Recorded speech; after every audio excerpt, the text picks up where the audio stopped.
بسم الله الرحمن الرحيم.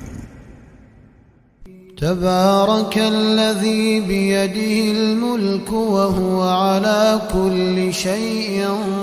قدير، الذي خلق الموت والحياة ليبلوكم أيكم أحسن عملا وهو العزيز الغفور،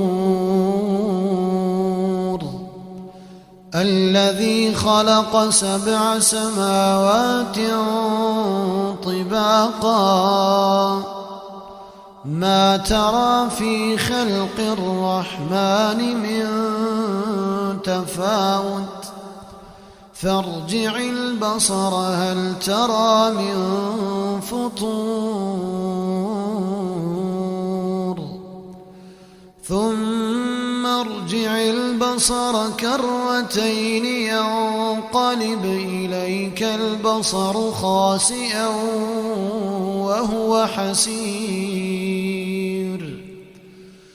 ولقد زينا السماء الدنيا بمصابيح وجعلناها رجوما للشياطين وأعتدنا لهم عذاب السعير، وللذين كفروا بربهم عذاب جهنم وبئس المصير، إذا ألقوا فيها سمعوا لها شهيقا وهي تفور، تكاد تميز من الغيظ، كلما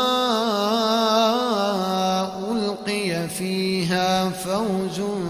سألهم خزنتها ألم يأتكم نذير، قالوا بلى قد جاءنا نذير فكذبنا